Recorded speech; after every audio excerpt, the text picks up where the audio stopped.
Assalamualaikum warahmatullahi wabarakatuh. Waalaikumsalam warahmatullahi wabarakatuh. Selamat pagi, salam sejahtera bagi kita semua. Sebelumnya saya ingin berterima kasih kepada Bapak Ibu yang telah menyempatkan waktunya untuk hadir dalam kegiatan diseminasi tentang budaya positif pada pagi hari ini. Sebelumnya, mari kita panjatkan puji syukur kepada Allah Subhanahu wa Ta'ala karena berkat limpahan rahmatnya kita semua bisa berkumpul di tempat ini. Pada pertemuan kali ini saya ingin mengajak pada Bapak Ibu untuk melihat bagaimana dan apa itu tentang budaya positif. Bapak Ibu,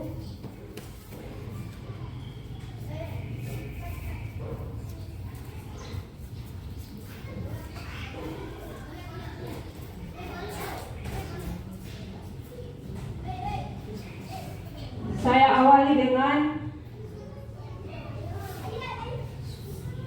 yang pertama, ini menyebarkan pemahaman dan penerapan pengalaman budaya positif, khususnya di SDN 1 Tabongo, Kabupaten Gorontalo.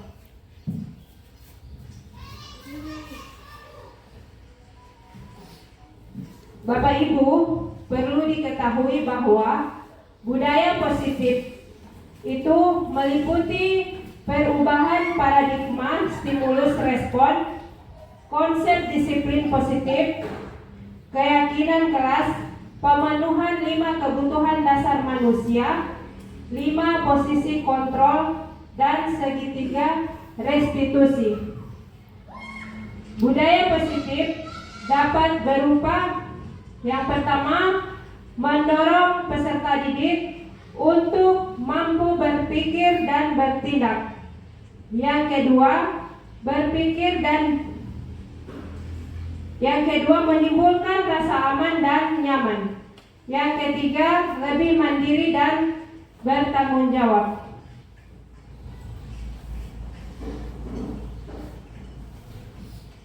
Ini seperti kita lihat pada tampilan yang ada di layar berikut, ini ada miskonsepsi tentang teori kontrol. Bapak Ibu, apa itu miskonsepsi? Miskonsepsi dalam Kamus Besar Bahasa Indonesia adalah salah pengertian atau salah paham. Jadi ini ada gambar ilusi. Yang pertama, ilusi guru mengontrol murid. Yang ini ya, yang gambar yang ini. Kemudian gambar berikut, ilusi bahwa semua penguatan positif, efektif, dan bermanfaat. Ini gambar seperti yang kita lihat ini. Kemudian ada gambar ilusi bahwa kritik dan membuat rasa bersalah mampu menguatkan karakter. Berikut gambar ilusi bahwa orang dewasa berhak memaksa.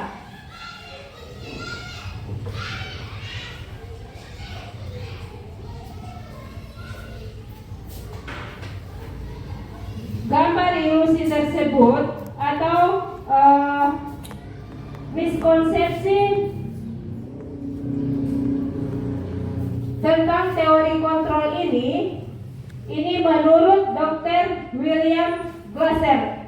Dalam kontrol teori terdapat beberapa miskonsepsi tentang kontrol, yaitu seperti yang kita lihat gambarnya tadi. Ini ada penjelasannya. Untuk gambar ilusi bahwa guru mengontrol siswa, semua perilaku mempunyai tujuan, bahkan untuk perilaku yang tidak disukai. Untuk itu, pada dasarnya guru tidak dapat memaksa siswa untuk berbuat sesuatu jika siswa tersebut memilih untuk tidak melakukannya. Walau guru tampaknya sedang mengontrol perilaku siswa, tetapi sebenarnya siswa sedang mengizinkan dirinya untuk dikontrol. Hal ini karena kontrol guru menjadi kebutuhan dasar yang dipilih siswa.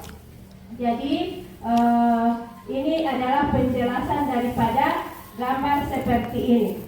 Ini gambar ini ilusi guru mengontrol murid. Nah, penjelasannya ini ilusi bahwa guru mengontrol siswa. Semua perilaku mempunyai tujuan, bahkan untuk perilaku yang tidak disukai. Untuk itu, pada dasarnya guru tidak dapat memaksa siswa untuk berbuat sesuatu jika siswa tersebut memilih untuk tidak melakukannya, walau guru tampaknya sedang mengontrol perilaku siswa. Tetapi sebenarnya siswa sedang mengizinkan dirinya untuk dikontrol. Hal ini karena kontrol guru menjadi kebutuhan dasar yang dipilih siswa. Jadi seperti itu. Berikut ilusi bahwa semua penguatan positif efektif dan bermanfaat. Penguatan positif merupakan bentuk-bentuk kontrol untuk mempengaruhi siswa agar mengulangi suatu perilaku tertentu atau usaha untuk mengontrol siswa tersebut dalam jangka waktu tertentu. Kemudian siswa tersebut akan menyadarinya dan mencoba untuk menolak bujukan guru atau mungkin akan menjadi tergantung pada pendapat guru berusaha.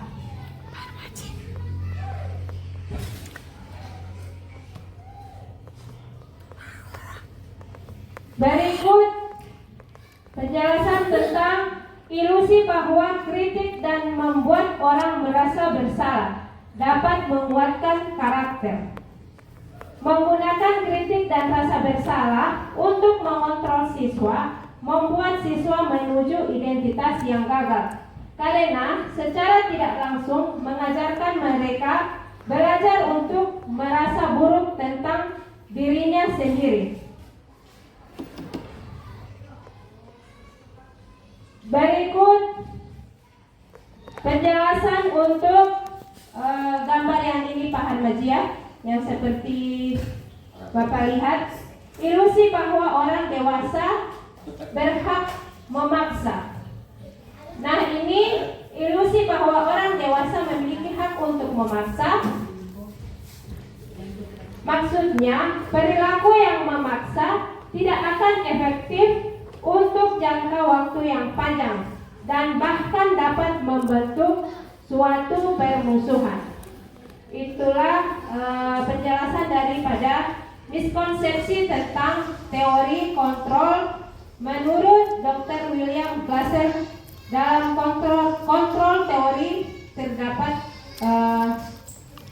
miskonsepsi tentang kontrol ini.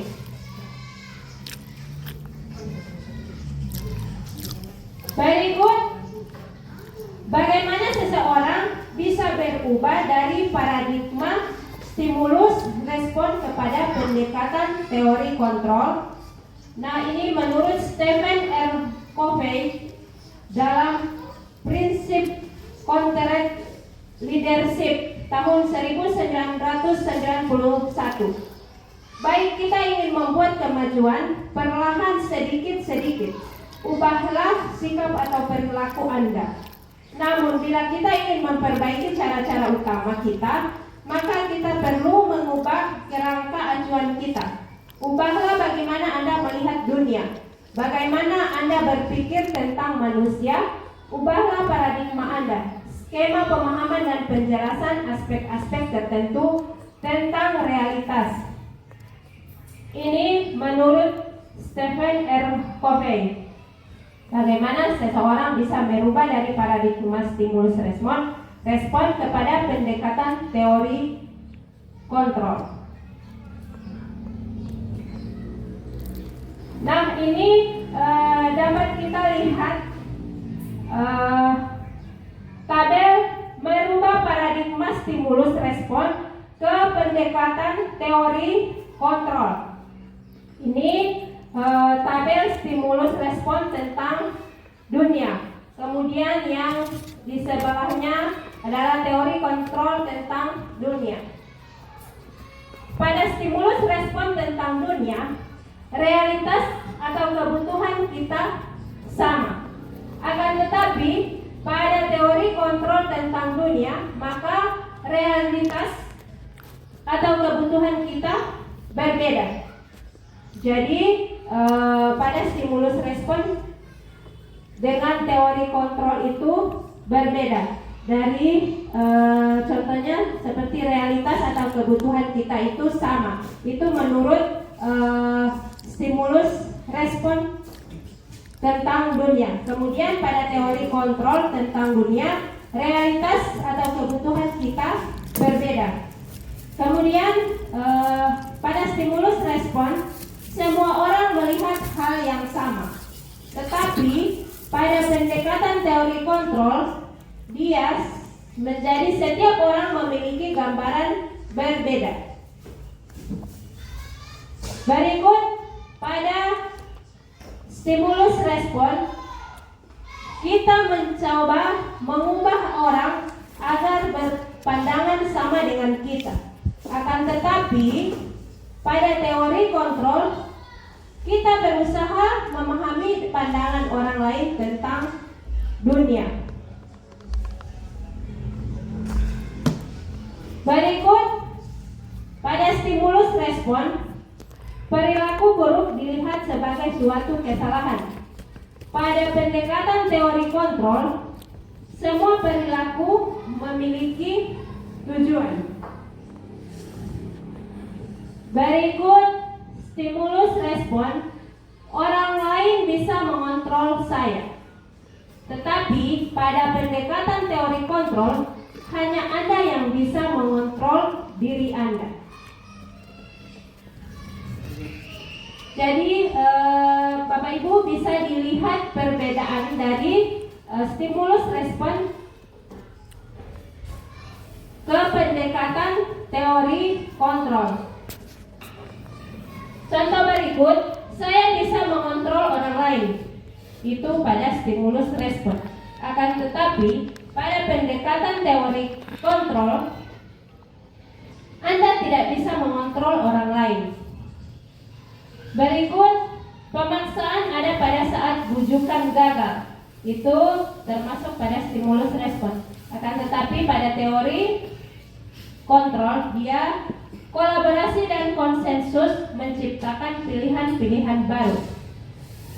Terakhir, untuk contoh stimulus respon, model berpikir menang atau kalah. Pada pendekatan teori kontrol, model berpikir menang. Itu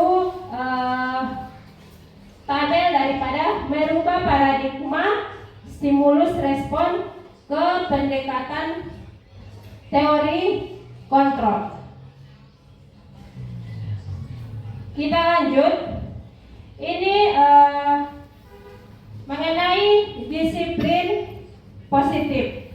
Yang tadi sudah saya tampilkan tentang paradigma stimulus respon ke pendekatan teori kontrol. Berikut kita bisa lihat tentang disiplin positif.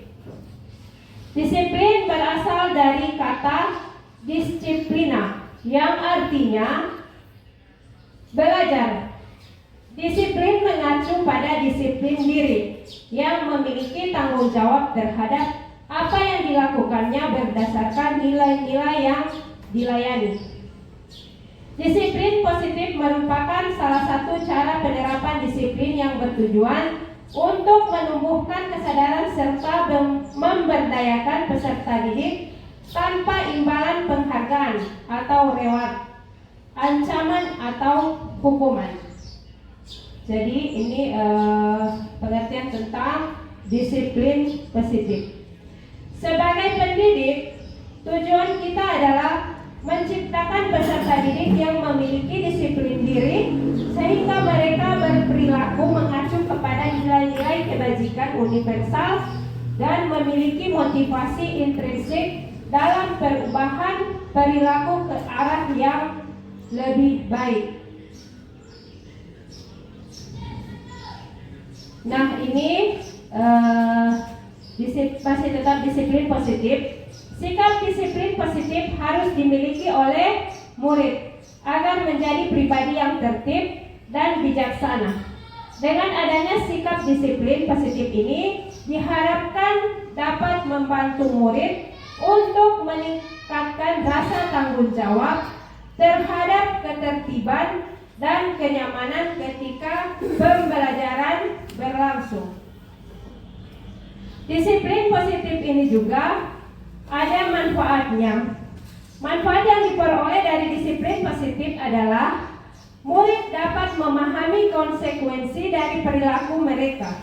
Selain itu, disiplin positif juga mengajarkan anak untuk bertanggung jawab serta memiliki rasa hormat dalam berinteraksi dengan lingkungannya.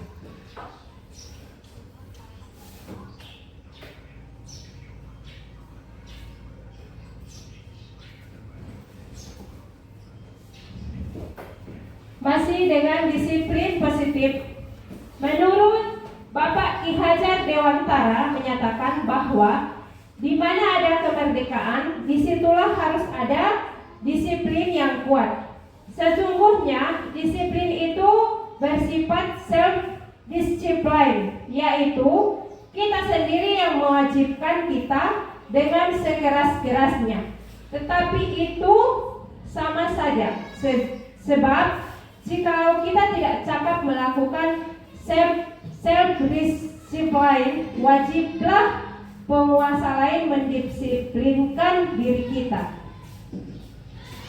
Dan peraturan demikian itulah harus ada di dalam suasana yang merdeka. Menurut Dian Gosen dalam bukunya Restructuring School Discipline tahun 2001 menyatakan bahwa disiplin artinya belajar. Untuk menjadi seorang murid atau pengikut, seseorang harus paham betul alasan mengapa mereka mengikuti suatu aliran atau ajaran tertentu. Sehingga motivasi yang terbangun adalah motivasi intrinsik, bukan ekstrinsik.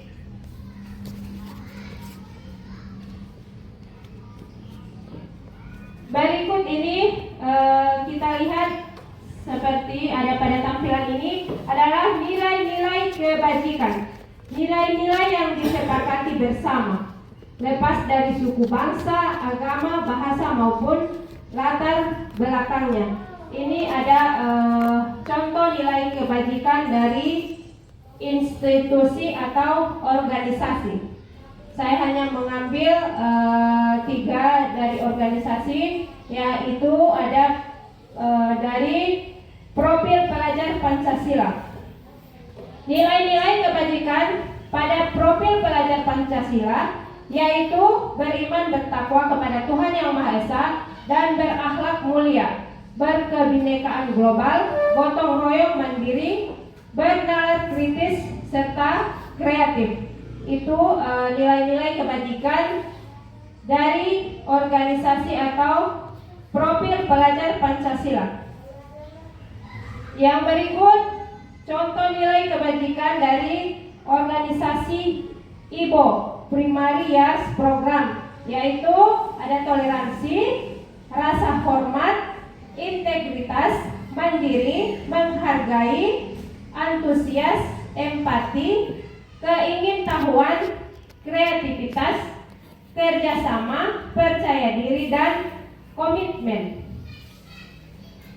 Berikut contoh nilai kebajikan dari organisasi 9 pilar karakter atau Indonesia Heritage Foundation. yaitu cinta Tuhan dan segenap ciptaannya, kemandirian dan tanggung jawab, kejujuran atau amanah, diplomatis, hormat dan santun, dermawan, suka menolong dan gotong royong, percaya diri, kreatif dan pekerja keras, kepemimpinan dan keadilan baik dan rendah hati.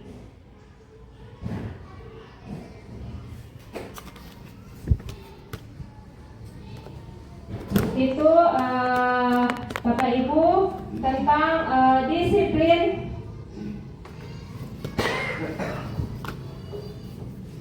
Berikut ini ada motivasi perilaku manusia. Jadi Bapak Ibu, sebelum kita lanjut pada materi ini, kita melakukan breathing dulu supaya Bapak Ibu tidak mengantuk. Jadi breathingnya hanya simpel saja. Jadi Bapak Ibu, ini jika saya menyebut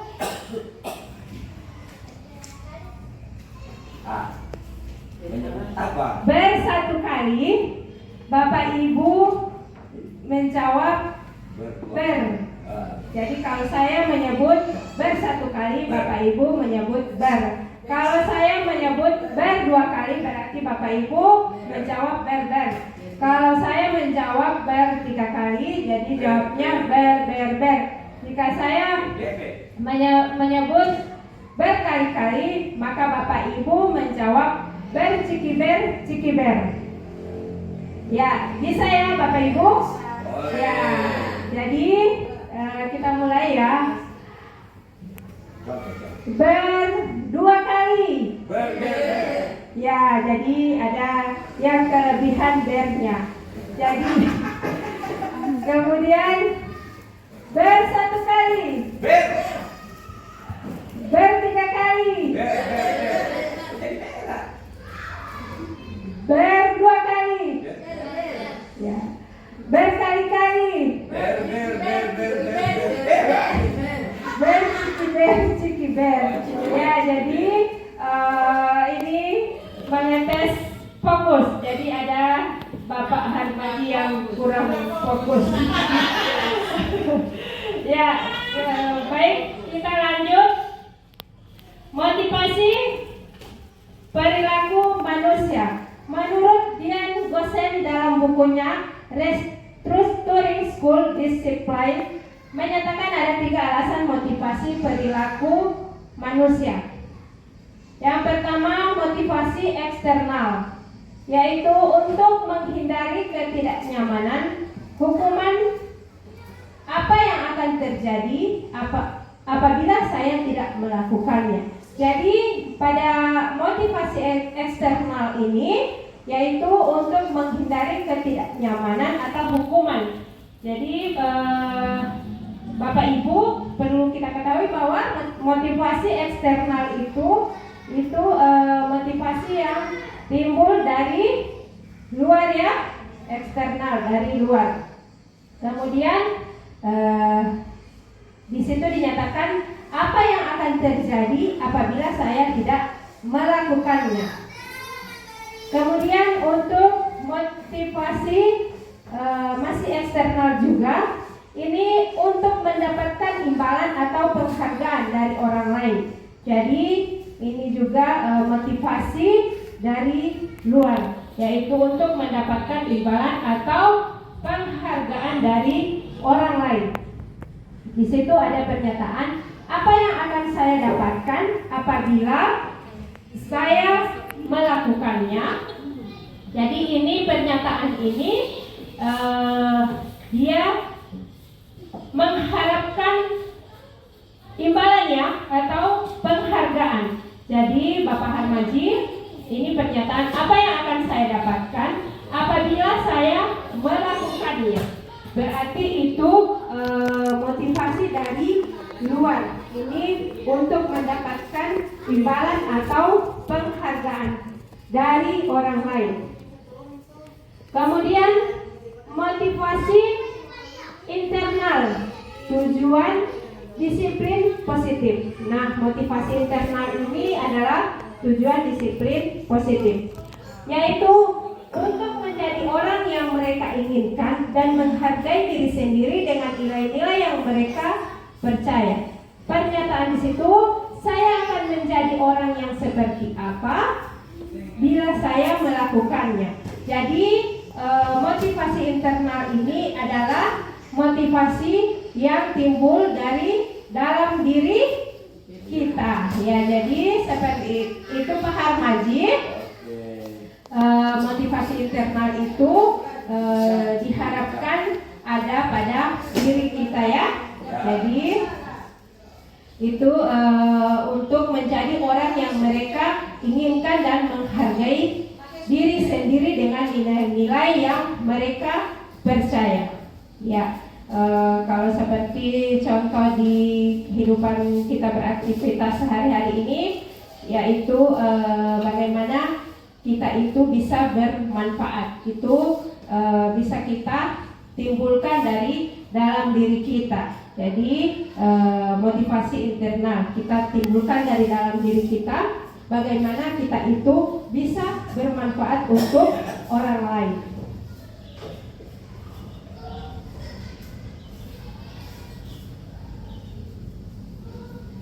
Nah, ini perlu kita ketahui bahwa masih motivasi eksternal dari luar. Untuk menghindari ketidaknyamanan atau hukuman ini adalah tingkat terendah dari motivasi perilaku manusia. Biasanya orang yang motivasi perilakunya untuk menghindari hukuman atau ketidaknyamanan akan bertanya, apa yang akan terjadi apabila saya tidak melakukannya? Sebenarnya mereka sedang menghindari permasalahan yang mungkin muncul dan berpengaruh pada mereka secara fisik, psikologis maupun tidak terpenuhinya kebutuhan mereka. Bila mereka tidak melakukan tindakan tersebut, motivasi ini bersifat eksternal, yaitu yang timbul dari luar diri kita. Untuk mendapatkan imbalan atau penghargaan dari orang lain, satu tingkat di atas motivasi yang pertama. Di sini orang berperilaku untuk mendapatkan imbalan atau penghargaan dari orang lain. Orang dengan motivasi ini akan bertanya, apakah yang akan saya dapatkan apabila saya melakukannya? Mereka melakukan sebuah tindakan untuk mendapatkan pujian dari orang lain yang menurut mereka penting dan mereka letakkan dalam dunia berkualitas mereka. Mereka juga melakukan sesuatu untuk mendapatkan hadiah pengakuan atau imbalan. Motivasi ini juga bersifat eksternal.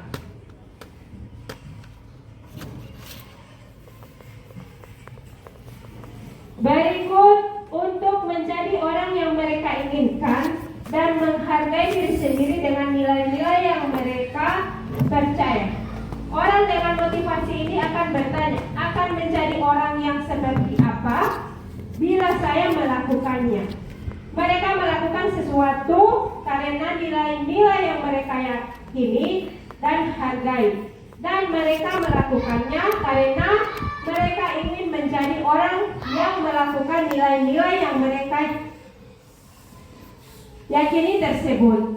Ini adalah motivasi yang akan membuat seseorang memiliki disiplin positif karena motivasi berperilakunya bersifat internal. Jadi yang ada pada diri kita, yang ada dalam diri kita, yang berasal dari dalam diri.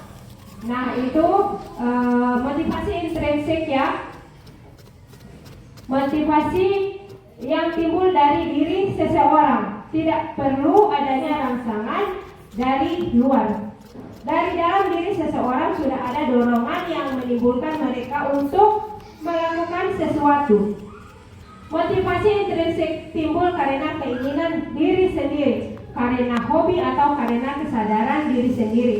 Motivasi intrinsik juga didorong dari tujuan kegiatan yang dilakukan.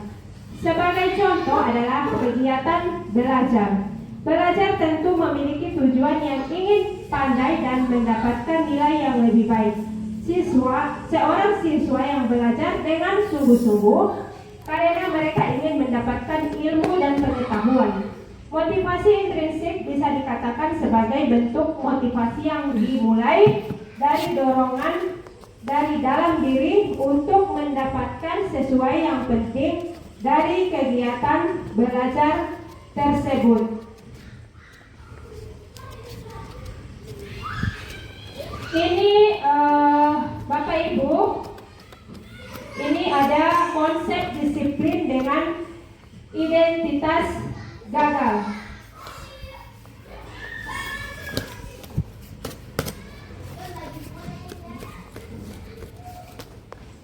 Yang bersifat memaksa dan menyakitkan dengan menciptakan identitas gagal. Kemudian penghargaan adalah perilaku seseorang yang semata-mata motivasinya hanya sebatas mendapatkan imbalan jasa. Jadi ada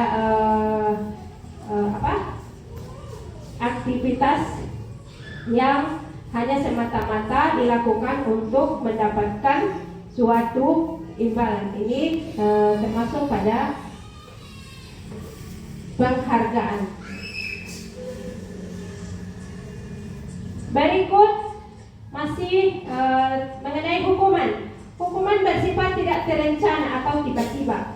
Anak atau murid tidak tahu apa yang akan terjadi dan tidak dilibatkan. Hukuman bersifat satu arah dari pihak guru yang memberikan, dan murid hanya menerima suatu hukuman tanpa melihat suatu kesepakatan atau pengarahan dari pihak guru, baik sebelum atau sesudahnya.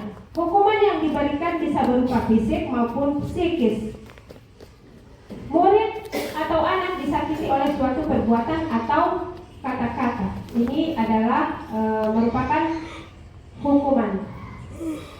Kemudian mengenai penghargaan, menurut Alfie Kohn pada Punished by Reward tahun 1993, wawancara ASCD Annual Conference Maret tahun 1995 mengemukakan bahwa baik penghargaan maupun hukuman adalah cara-cara mengontrol perilaku seseorang yang menghancurkan potensi untuk pembelajaran yang sesungguhnya.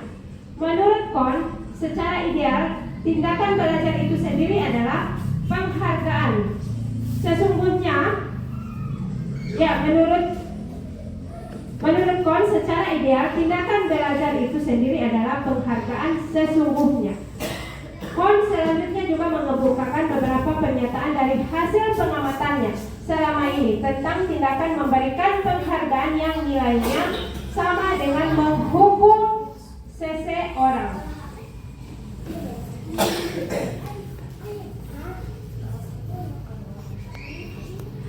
Menyembunyikan kesalahan, murid menjadi rendah diri.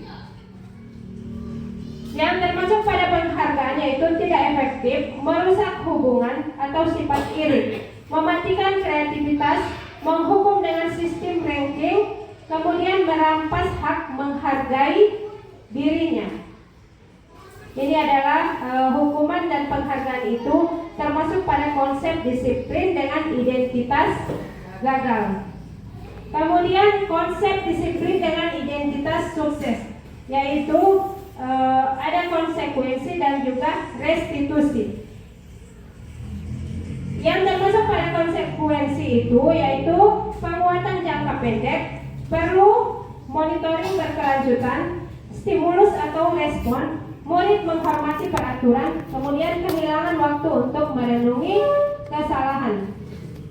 Berikut pada restitusi, yaitu murid bertanggung jawab untuk perilakunya, fokus pada pemecahan masalah jangka panjang, murid menghormati dirinya dan orang lain, teori kontrol atau dirinya memegang kontrol. Murid bersemangat memperbaiki kesalahan. Ini konsekuensi dan restitusi termasuk pada konsep disiplin dengan identitas sukses. Nah, konsekuensi itu seperti apa? Konsekuensi yaitu disiplin dalam bentuk konsekuensi sudah terencana atau sudah disepakati. Itu adalah konsekuensi. Sudah dibahas dan disetujui oleh murid dan guru. Umumnya bentuk-bentuk konsekuensi dibuat oleh pihak guru atau sekolah. Dan murid sudah mengetahui sebelumnya konsekuensi yang akan diterima bila ada pelanggaran. Pada konsekuensi menurut murid tetap dibuat. Tidak nyaman untuk jangka waktu pendek. Konsekuensi biasanya diberikan berdasarkan suatu data yang umumnya dapat diukur. Misalnya, setelah 3 kali tugasnya tidak diselesaikan pada batas waktu yang diberikan, atau murid melakukan kegiatan di luar kegiatan pembelajaran, misalnya mengobrol, maka murid tersebut akan kehilangan waktu bermain dan harus menyelesaikan tugas karena ketertinggalannya. Peraturan dan konsekuensi yang mengikuti ini sudah diketahui sebelumnya oleh murid. Sikap guru di sini senantiasa memonitor murid. Berikut konsep disiplin pendekatan restitusi, yaitu sebuah cara menanamkan disiplin positif pada murid. Nah, ini adalah konsep disiplin pendekatan restitusi, yaitu sebuah cara menanamkan disiplin positif pada murid. Apa itu restitusi? Mungkin Bapak Ibu sudah pernah mendengar kata restitusi ini sebelumnya. Ya, belum ya. Jadi, pengertian restitusi menurut Gosen tahun 2004 yaitu proses menciptakan kondisi bagi murid untuk memperbaiki kesalahan mereka sehingga mereka bisa kembali pada kelompok mereka dengan karakter yang lebih kuat. Itu adalah pengertian dari restitusi menurut Gosen. Ciri-ciri restitusi yang itu bukan untuk menebus kesalahan, namun untuk belajar dari kesalahan. Kemudian memperbaiki hukuman, tawanan dan bukan paksaan. Restitusi menuntut untuk melihat ke dalam diri. Restitusi mencari kebutuhan dasar yang mendasar tindakan. Restitusi diri adalah cara yang paling baik. Restitusi fokus pada karakter bukan tindakan. Restitusi fokus pada solusi. Restitusi mengembalikan murid yang berbuat salah pada kelompoknya.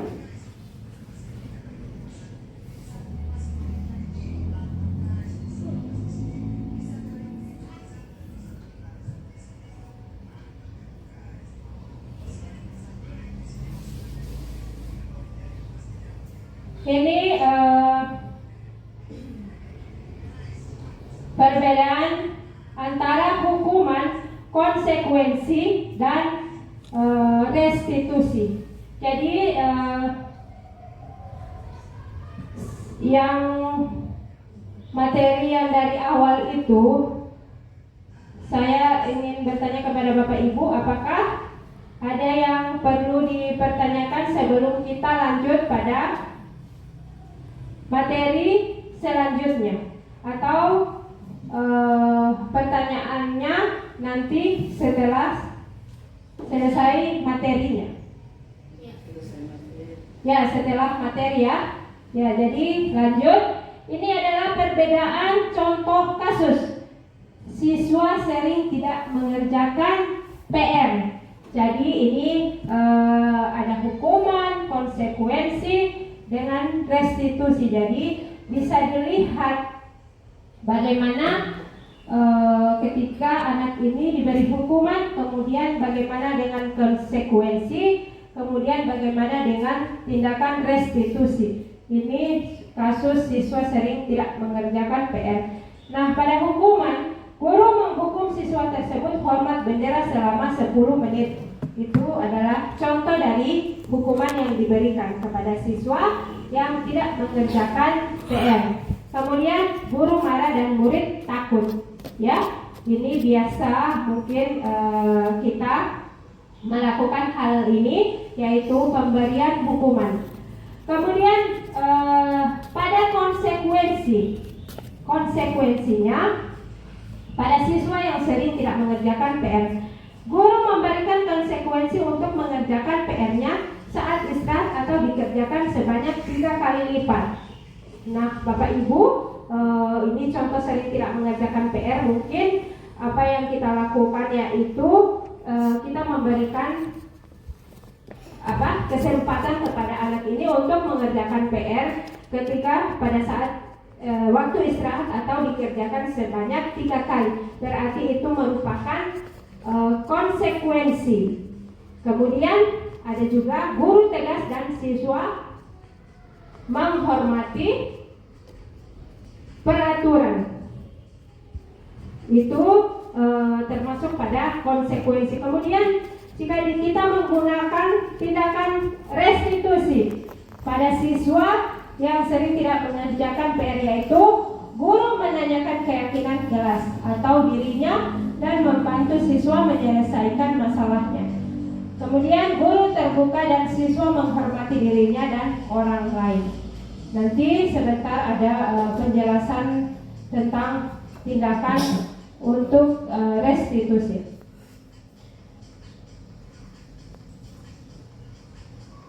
Berikut ini ada 5 posisi kontrol restitusi, yaitu seperti kita lihat ada penghukum, kemudian ada pemantau, ada pembuat rasa bersalah, teman, dan juga manajer. Jadi Bapak Ibu, seperti apa itu penghukum, pemantau, pembuat rasa bersalah, teman, dan juga manajer.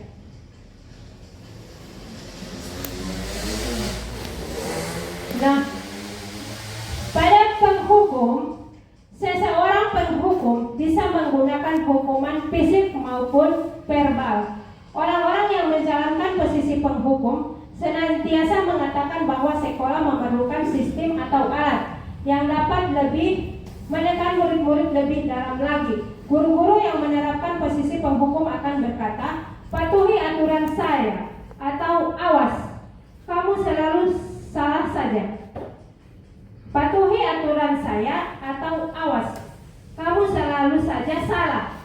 Selalu, pasti selalu yang terakhir selesai. Guru seperti ini senang dengan membuat merasa bersalah.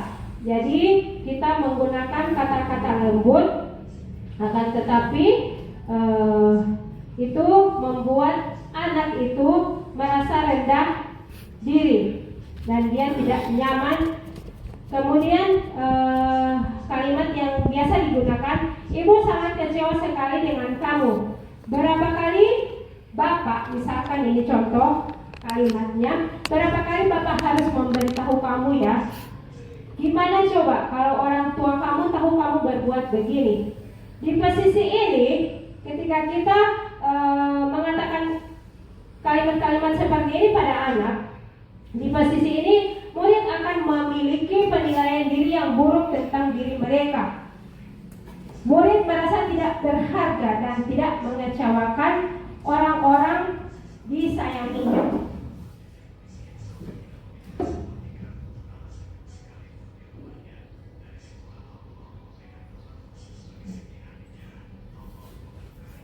Berikut sebagai teman, guru pada posisi ini tidak akan menyakiti murid, namun akan tetap berupaya mengontrol murid melalui persuasi. Posisi teman pada guru bisa negatif ataupun positif. Positif di sini berupa hubungan baik yang terjalin antara guru dan murid. Guru di posisi teman teman menggunakan hubungan baik dan humor untuk mempengaruhi seseorang. Mereka akan berkata, misalnya, ayo bantulah demi Bapak ya.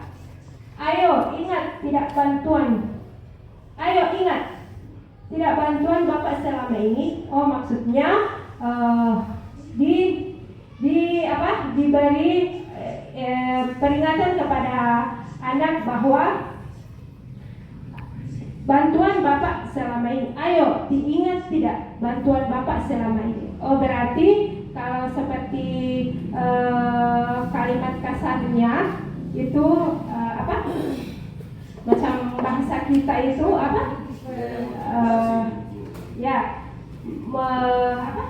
polong bualo. Ya, dalam bahasa Gorontalo ya, seperti ayo ingat tidak bantuan Bapak selama ini. Jadi itu ya. Kemudian ya sudah, kali ini tidak apa-apa. Nanti Ibu bantu bereskan. Ya, berarti mungkin anak itu melakukan kesalahan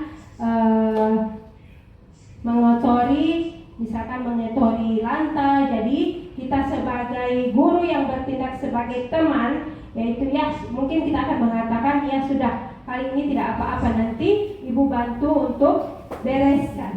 Jadi itu posisi guru menjadi teman. Kemudian pada posisi pemantau.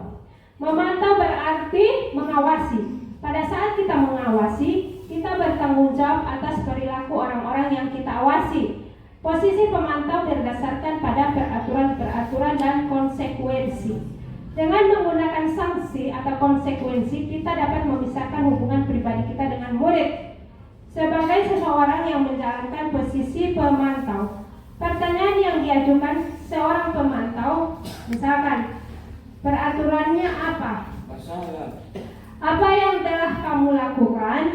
Ini posisi sebagai manajer. Sebagai manajer ya Pak.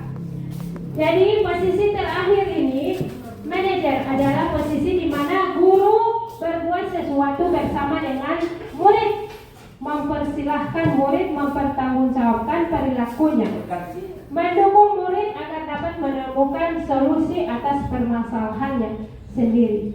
Seorang manajer telah memiliki keterampilan di posisi teman maupun pemantau, dan dengan demikian bisa jadi di waktu-waktu tertentu kembali kepada kedua posisi tersebut bila diperlukan. Namun bila kita menginginkan murid-murid kita menjadi manusia yang merdeka, mandiri dan bertanggung jawab, maka kita perlu mengacu kepada restitusi yang dapat menjadikan murid kita seorang manajer bagi dirinya sendiri. Di manajer, murid diajak untuk menganalisis kebutuhan dirinya maupun kebutuhan orang lain.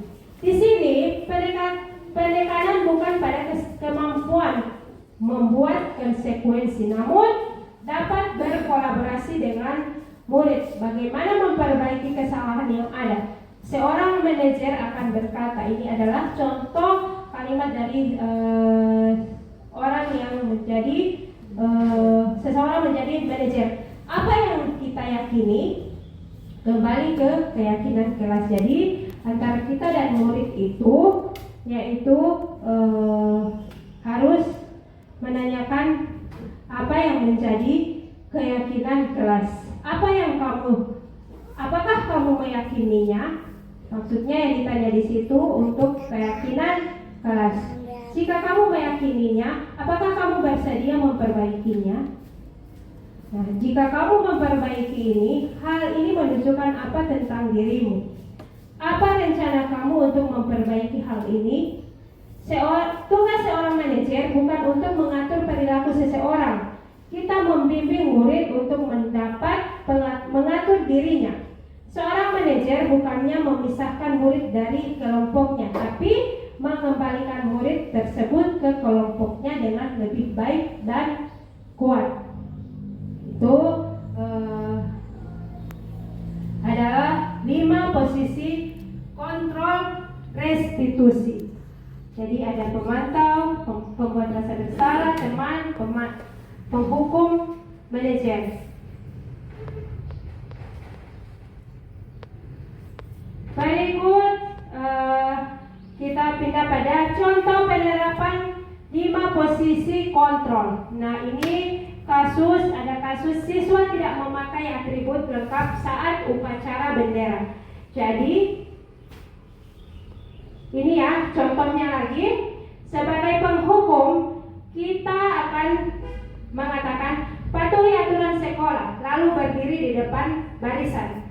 Ini contoh dalam kasus siswa tidak memakai atribut lengkap saat upacara bendera. Jadi untuk penerapannya, contoh penerapannya, jika kita menjadi penghukum, maka kalimat yang akan kita katakan patuhi aturan sekolah, lalu berdiri di depan barisan. Ketika kita menjadi pemantau, maka kalimat yang kita gunakan yaitu kamu sudah melanggar apa peraturan dan konsekuensinya. Kemudian ketika kita menjadi teman dalam kasus siswa tidak memakai atribut lengkap saat upacara bendera, maka kalimat ini adalah ayolah yang tertib, buat guru bangga. Kali ini tidak apa-apa, kamu salah. Ya, jadi itu ketika posisi pada posisi kontrol sebagai teman. Kemudian pada pembuat rasa bersalah, guru akan mengatakan berapa kali guru harus memberitahu kamu, bu guru kecewa sama kamu. Itu ketika kita membuat rasa bersalah kepada murid.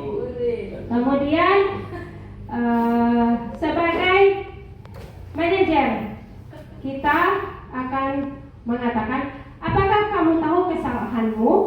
Kira-kira bagaimana kamu akan memperbaiki kesalahan ini? Jadi itu ketika kita pada posisi kontrol manajer.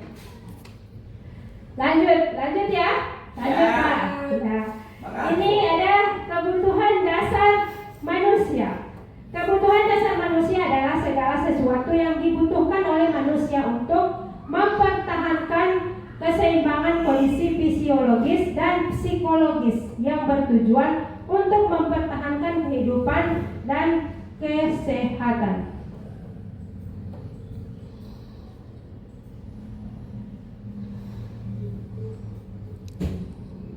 Nah, ini Bapak Ibu bisa dilihat 5 dasar kebutuhan dasar manusia.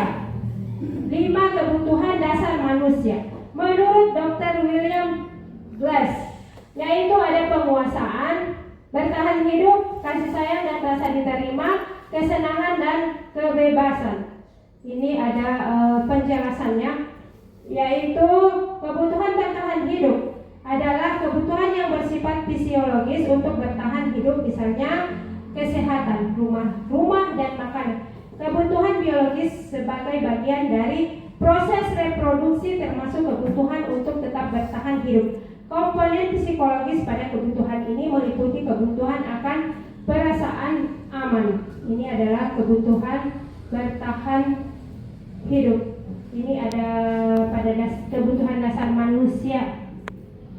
Kemudian kebutuhan kasih sayang dan rasa diterima. Kebutuhan untuk diterima, kebutuhan ini ada kebutuhan ini dan 3 kebutuhan berikutnya adalah kebutuhan psikologis. Kebutuhan untuk disayangi dan diterima meliputi kebutuhan akan hubungan dan koneksi sosial. Kebutuhan untuk memberi dan menerima kasih sayang dan kebutuhan untuk merasa menjadi bagian dari suatu kelompok. Kebutuhan ini juga meliputi keinginan untuk tetap terhubung dengan orang lain, seperti teman, keluarga, pasangan hidup, teman kerja, binatang peliharaan dan kelompok di mana kita tergabung. Anak-anak yang memiliki kebutuhan dasar kasih sayang dan rasa diterima yang tinggi biasanya ingin disukai dan diterima oleh lingkungannya. Mereka juga akrab dengan orang tuanya. Biasanya mereka belajar karena suka pada gurunya. Bagi mereka, teman sebaya sangatlah penting. Mereka juga biasanya suka bekerja dalam kelompok. Berikut kebutuhan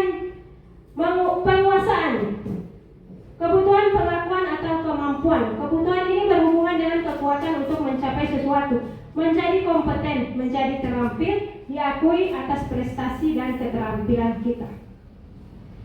Nah, lanjut kebutuhan, yaitu kebebasan. Kebutuhan akan pilihan. Kebutuhan untuk bebas adalah kebutuhan akan kemandirian, otonomi memilih pilihan dan mampu mengendalikan arah hidup seseorang. Anak-anak dengan kebutuhan kebebasan yang tinggi menginginkan pilihan. Mereka perlu banyak bergerak, suka mencoba-coba, tidak terlalu terpengaruh orang lain, dan senang mencoba hal baru dan menarik.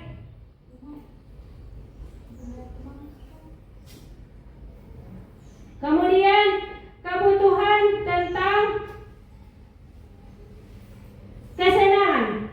Kebutuhan untuk merasa senang. Kebutuhan akan kesenangan adalah kebutuhan untuk mencari kesenangan, bermain dan tertawa. Bayangkan hidup tanpa kenikmatan apapun, betapa menyedihkan. Glasser menghubungkan kebutuhan akan kesenangan dengan belajar.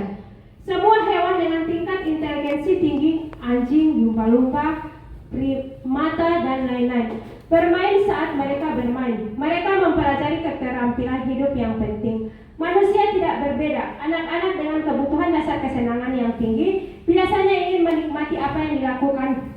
Mereka juga bisa berkonsentrasi tinggi saat mengerjakan hal yang disenangi.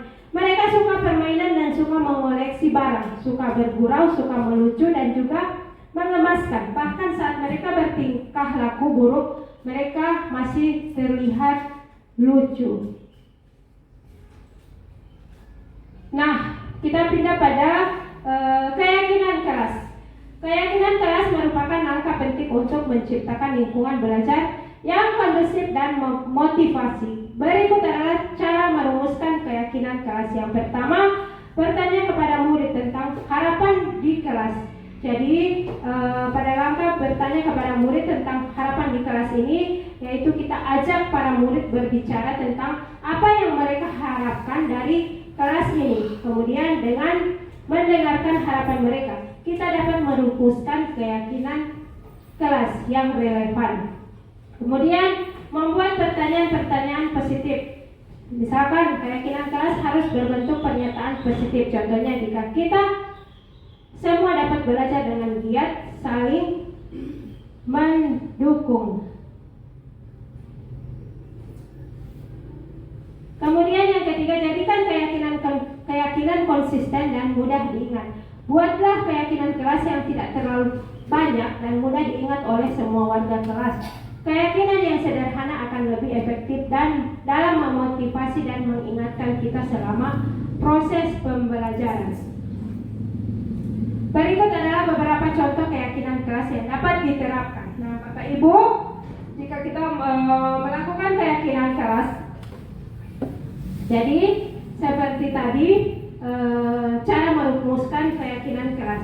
Berikut juga ada contoh keyakinan kelas yang dapat diterapkan. 1. Setiap murid berhak untuk belajar dan berkembang. Kemudian, kesalahan adalah kesempatan belajar. Hubungan yang positif adalah dasar untuk belajar.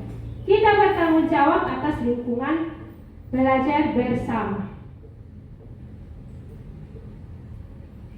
Ini ada menerapkan keyakinan kelas memiliki beberapa manfaat yang signifikan. Yang pertama, menciptakan lingkungan belajar yang positif, kemudian meningkatkan motivasi belajar, mengurangi ketakutan dan kecemasan, memperkuat hubungan sosial, meningkatkan kemandirian. Dengan menerapkan keyakinan kelas, kita dapat menciptakan lingkungan yang memfasilitasi pertumbuhan dan keberhasilan murid di dalam kelas. Nah, ini ada kegiatan pembuatan keyakinan kelas. Ini lensa dalam pembuatan keyakinan kelas. Kemudian, bagaimana pembentukan keyakinan kelas? Yaitu lebih abstrak daripada peraturan, sedikit saja biar mudah diingat. Berupa pernyataan universal, dapat diterapkan di kelas, bersedia meninjau kembali keyakinan kelas dari waktu ke waktu, dibuat dalam bentuk positif, kemudian semua warga kelas hendaknya ikut berkontribusi dalam pembuatan keyakinan kelas. Nah, itu seperti itu Bapak Ibu dalam pembuatan keyakinan kelas. Nah, yang terakhir yaitu segitiga restitusi. Jadi segitiga restitusi ini adalah proses menciptakan kondisi bagi peserta didik untuk memperbaiki kesalahan mereka sehingga mereka bisa kembali pada kelompok mereka dengan karakter yang lebih kuat menurut Gosen tahun 2004. Nah, ini seperti ini gambaran daripada segitiga restitusi, yaitu ada 3 tahap, yaitu yang pertama menstabilkan identitas. Pada menstabilkan identitas ini kita semua akan melakukan hal terbaik yang bisa kita lakukan. Kemudian yang kedua, validasi tindakan yang salah. Nah, pada tahapan ini kita semua perilaku memiliki alasan. Kemudian pada tahapan menanyakan keyakinan. Di sini kita semua memiliki motivasi internal. Nah, ini langkah-langkah dalam segitiga restitusi. Langkah pertama dalam segitiga restitusi adalah stabilkan identitas. Ini bertujuan untuk membantu anak mengubah dirinya dari yang sering salah jadi sukses. Kalau anak melanggar aturan karena butuh perhatian, itu tandanya dia sedang bingung. Langkah kedua, validasi tindakan yang salah. Mengajarkan kita untuk coba memahami nilai di balik tindakan buruk. Teori kontrol mengatakan semua tindakan memiliki alasan. Terakhir yaitu kita menanyakan keyakinan. Setelah anak merasa sukses dan tindakannya diakui, kita bisa bertanya apa yang dia percaya dan ingin jadi apa kuncinya tanpa menghakimi. Nah, terakhir terima kasih. Jadi Bapak Ibu, itulah materi tentang budaya positif yang perlu kita terapkan khususnya di kelas kita masing-masing ya, di SDN 1 Tabongwali. Jadi kepada Bapak Ibu yang ingin bertanya atau ingin memberikan masukan, saya persilahkan. Pada yang belum paham, saya mempersilahkan kepada Bapak Ibu untuk bertanya. Oke. Ya. Saya cuma beri saran. Ya, saran. Saran. Ya. Ini seperti apa yang saya lihat. Ini pemberitaan. Cuma saya lihat cuma yang dijelaskan itu cuma dibaca. Kalau biasanya kalau saya lihat seperti ini, dia hafal dari rumah itu materi, baru dia terapkan di, baru dia. Nah, jadi kalau macam tadi itu ada guru-guru diam seperti saya sudah mengantuk.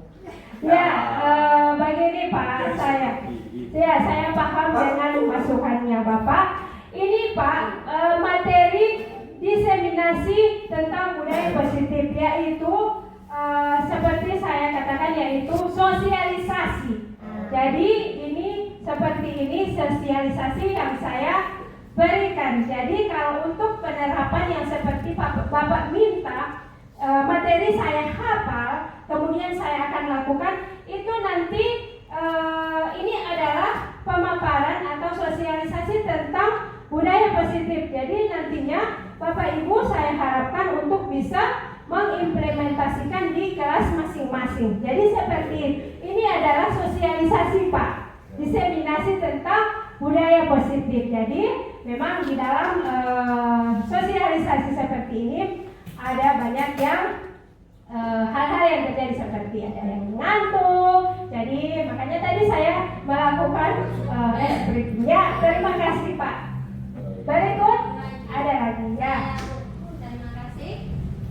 Yang ingin saya tanyakan tadi disebutkan ada hukuman, kemudian konsekuensi dan restitusi.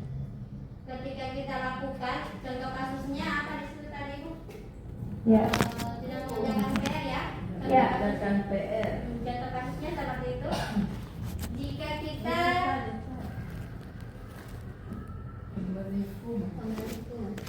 Ya, yang tidak mengerjakan PR, jadi di situ ada memberi hukuman, ada ini konsekuensi dan restitusi. begini, jika ketiga tahapan ini sudah kita lakukan, kemudian siswanya tidak ada jerak, apa yang akan kita lakukan selanjutnya? Ya, baik. Ketika siswa ini sering tidak mengerjakan PR, kemudian kita melakukan tindakan memberi hukuman, kemudian ada konsekuensi dan juga restitusi. Akan tetapi ketiga hal ini tetap tidak membuat siswa ini ada efek jerahnya. Jadi kita sebaiknya kita berkomunikasi dengan orang tua daripada siswa tersebut. Jadi kita menanyakan hal apa atau ada penyebab apa ketika kita memberi tugas anak ini tidak mengerjakan pekerjaan rumah. Jadi kita harus berkomunikasi dengan orang tua karena anak ini menjadi apa dan menjadi bagaimana kita membuat aturan atau apa saja yang ada di sekolah ini atau budaya positif ini kita terapkan, kan tetapi anak-anak atau siswa ini tidak sesuai dengan harapan kita dalam mengimplementasi budaya positif ini, maka kita juga harus perlu melibatkan orang tua seperti itu. Nah, jika masih ada pertanyaan, ya? Ya, sudah pas ya? Ya, terima kasih. Sebagai penutup, izinkanlah saya untuk menyampaikan satu pantun sebelum mengakhiri diseminasi ini. Ya, Bapak Ibu dijawab cakep ya. Nasi goreng rasanya gurih. Mantap. Dimakan di Kota Batu. Mantap. Mengucapkan terima kasih Mantap. atas semua kasih dan perhatianmu. Yes. Demikian diseminasi saya kali ini. Semoga apa yang saya sampaikan dapat bermanfaat bagi kita semua. Jika ada kekurangan, mohon dimaafkan. Karena kesempurnaan sungguh hanyalah milik Allah Subhanahu wa Ta'ala. Terima kasih. Wassalamualaikum warahmatullahi wabarakatuh. Waalaikumsalam warahmatullahi wabarakatuh. Assalamualaikum warahmatullahi wabarakatuh. Saya Asni Penini, rekan dari Ibu Nirmayanti Talalu yang merupakan calon guru penggerak angkatan 10 SDN 1 Tabongo. Menurut saya, diseminasi tentang budaya positif yang dilakukan oleh Ibu Nirmayanti sangat bagus dan juga menarik materinya. Dalam diseminasi tentang budaya positif tersebut, banyak hal yang bermanfaat, yaitu tentang budaya positif di sekolah yang meliputi perubahan paradigma, stimulus respon, disiplin positif, keyakinan kelas, kebutuhan dasar manusia, posisi kontrol, dan segitiga restitusi. Sebelumnya saya pribadi merasa bahwa hal ini merupakan hal yang baru didengar, seperti contoh segitiga restitusi, pohon kontrol, dan yang lainnya. Alhamdulillah, dengan adanya diseminasi tentang budaya positif ini, banyak ilmu atau pengetahuan yang saya dapat, saya pahami. Insya Allah saya dan rekan-rekan guru lainnya akan mengimplementasikan pada murid-murid kami. Sukses untuk program pendidikan guru penggerak. Sekian dari saya. Wassalamualaikum warahmatullahi wabarakatuh.